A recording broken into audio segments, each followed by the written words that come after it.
दोस्तों, ये एक समय की बात है। एक लड़की थी छोटी सी, 7-8 साल की। वो खुश रहा करती थी। उसके चेहरे पर मुस्कान रहती थी, मगर कोई भाई नहीं था उसका, जिससे उसको एक भाई की कमी खलती थी। एक दिन वो लड़की नदी के किनारे बैठकर रो रही थी। तभी वहां से एक 10-12 साल का लड़का गुजर रहा था। उसने छोटी लड़की को रोते देखा और कहा, बहन तुम रो क्यों रही हो? वो लड़की और फूट फूट कर रोने लगी और उस लड़के को सारी बात बता दी कि मेरा कोई भाई नहीं है।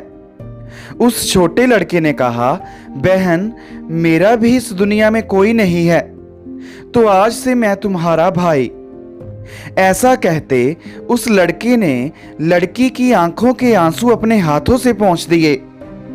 तब से वो छोटा लड़का उस छोटी लड़की का भाई बन गया। दोनों साथ में रहने लगे। उस छोटे लड़के को एक माँ भी मिल गई थी छोटी बहन के साथ। दोनों भाई बहन हाथ में हाथ डालकर घूमने जाते। कभी नदी के किनारे पैरों को पानी में डालकर बातें करते, तो कभी तितलियों के पीछे दौड़ते। छोटी लड़की अपने भाई से पूछती कि भैया ये फूल इतने महक क्यों रहे हैं? तो उसका भाई कहता, बहना तुम्हारे स्वागत के लिए। तो छोटी लड़की हंस देती। छोटी लड़की पूछती, भैया ये धूप इतनी खिली खिली क्यों है? तो भाई कहता, बहना ये धूप तुम्हारी मुस्कान देखकर खिली है। तो छोटी बहन फिर हंस देती। छोटी बहन फिर पूछती, भैया ये पानी इतना ठंडा क्यों है नदी का? तो उसका भाई कहता, क्योंकि ये तुम्हारे पैरों को छू कर गया है, जिससे ये ठंडा हो गया। तो छोटी लड़की फिर हंस देती और उसके चेहरे पर मुस्कान आ जाती। दोस्तों, भाई बहन में प्यार गहरा होता गया। वो दोनों एक दूसरे से बहुत प्यार करने लगे। लड़की को लगता था भगवान ने खुद उसके लिए भाई आसमान से भेजा है। दोनों रात में इकट्ठे एक कमरे में सोते थे और काफी बातें करते थे एक दूसरे से। उनके कमरे की खिड़की के बाहर कब्रिस्तान था। उस कब्रिस्तान के ऊपर रोज रात को एक बहुत ही सुंदर तारा निकलता था। दोनों भाई बहन अपने कमरे के खिड़की के पास जाकर उस तारे को देखते और इकट्ठा चिल्लाते, वो देखो तारा निकल आया। फिर वे दोनों एक दूसरे के गले मिलते और हंसते हंसते तारे की तरफ देखते और हंसते हंसते तारे को कहते, गॉड ब्लेस यू स्टार। दोस्तों, उस तारे की लौ उनकी खिड़की से होते हुए उनके कमरे तक आती थी। ऐसा रोज चलता। दोनों भाई बहन खिड़की पर बैठते, तारे को देखते, गले मिलते, फिर हंसते और तारे को कहते, गॉड ब्लेस यू स्टार। मगर एक दिन छोटी लड़की बीमार पड़ गई। उस दिन भाई अकेला ही खिड़की में खड़ा देख रहा था। उसने तारे को निकलते देखा और चिल्लाया, वो देखो तारा निकल आया। मगर उसकी बहन आज बेड पर लेटी थी। भाई का चेहरा मायूस था, मगर उसने इमोशनल आवाज में कहा, बहना तारा निकल आया है। उसकी बहन, जिसका रंग पीला पड़ गया था, लड़खड़ाती आवाज में बोली, गॉड ब्लेस यू भैया and God bless you star. चेहरे पर हल्की मुस्कान थी, ताकि उसके भाई को बुरा महसूस ना हो कि आज वो खिड़की पर तारे को अकेला देख रहा है। दोस्तों, वो दिन आ गया जिसका उस छोटे लड़के ने कभी अंदाजा भी नहीं लगाया था। आज वो तारे को खिड़की में से देख रहा था, मगर उस तारे की लौ उसे बहुत तीखी और तेज लग रही थी, क्योंकि उसकी आंखों में से आंसू बहते जा रहे थे। क्योंकि उसी खिड़की के सामने की कब्रिस्तान में उसकी बहन की भी छोटी सी कब्र थी। वो भाई आज अकेला रह गया था। वो छोटा लड़का आज बेड पर अकेला सोया था। उसे तंग करने वाला कोई नहीं था। और उसे ये कहने वाला भी कोई नहीं था, भैया गॉड ब्लेस यू स्टार। वो सोया हुआ था बेड पर और उस तारे की लो खिड़की में से होते हुए उसके बेड पर आ रही थी। दोस्तों, सोते सोते उसको सपना आया कि जिस तारे को वो देखता था उस तारे पर एक दरवाजा होता है जो अचानक से खुलता है। बहुत सारे लोग धरती से उस तारे के दरवाजे से अंदर जाते हैं।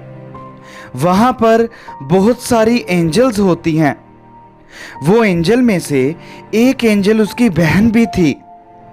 उसकी बहन तारे के दरवाजे पर आकर पहरेदार से पूछती है कि मेरा भाई आया है क्या? तो पहरेदार कहता, नहीं आया।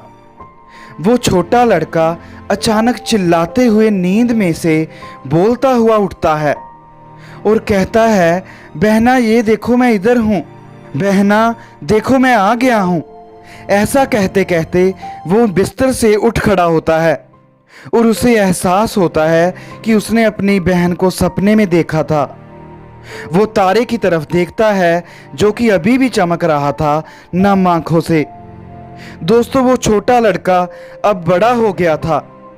वो नौजवान बन गया था, उसकी शादी हो गई थी, मगर उसको आज भी ये सपना रोज याद आता था और वो अपने सपने में अपनी खोई हुई बहन को रोज देखता था। आज उस लड़के को जो नौजवान बन गया था उसकी पत्नी बताने आई कि आपकी माताजी भी नहीं रही हैं। वो भाई और नौजवान लड़का आज फिर रोया, मगर उसने अपने आप को समझाया और फिर बेड पर सो गया। वो सोया हुआ था, उसे फिर सपना आया। फिर उसने देखा लोग धरती से तारे से दरवाजे से अंदर जा रहे थे। उसकी बहन फिर तारे के दरवाजे पर आई और पहरेदार से पूछा, पहरेदार मेरा भाई आया है क्या? तो पहरेदार कहता, नहीं, मगर आपकी माँ आई है। लड़का चिल्लाता सपने में कहता, बहना ये देखो मैं भी आया हूँ, मुझे भी अपने साथ ले जाओ, मैं तुम्हारे बिना नहीं रह सकता। उस नौजवान लड़के की नींद फिर टूट गई। उसी खिड़की के सामने तारा अब भी चमक रहा था और उस तारे की लो उसके चेहरे पर पड़ रही थी और उस लड़के की आंखों में आंसू थे। वो भाई जो नौजवान लड़का था आज एक बूढ़ा व्यक्ति बन गया था। उसके चेहरे पर झुर्रियां थी, पीठ में जुखाम था, जो कि आज बीमार अपने बेड पर लेटा हुआ था। उसके बेटे बेटियां उसके पास खड़े थे और वो बूढ़ा भाई खिड़की से तारे की तरफ देख रहा था। उस बूढ़े भाई के चेहरे पर मुस्कान थी क्योंकि आज उसे खुली आंखों से तारे पर दरवाजा दिख रहा था और वो कह रहा था, मैं आ रहा हूं बहना। उसके परिवार वाले आपस में बातें कर रहे थे, लगता है इनका अंतिम समय आ गया है। वो बूढ़ा भाई बोला, हाँ आ गया है, आज मैं उस तारे में जाने वाला हूं अपनी बहन के पास। दोस्तों, तारा आज भी चमक रहा था, मगर आज वो उस भाई की कब्र पर चमक रहा था। इसीलिए दोस्तों, कभी कभी भले ही हमारा किसी के साथ खून का रिश्ता ना हो, मगर हम किसी से दिल से प्यार करते हैं तो वो खून के रिश्ते से भी बड़ा रिश्ता बन जाता है। और दूसरा दोस्तों, कब हम बच्चे से जवान, जवान से बूढ़े और बूढ़े से अपनी अंतिम सांसों की तरफ चले जाएंगे, हमें पता भी नहीं चलेगा। और तीसरा, जैसे जे भाई अपनी बहन से प्यार करता रहा अंतिम सांसों तक, ऐसा कोई कोई ही करता है आजकल। उम्मीद करता हूं दोस्तों आपको ये टॉपिक अच्छा लगा होगा। मिलते हैं अगले बार नए टॉपिक के साथ। जय हिंद।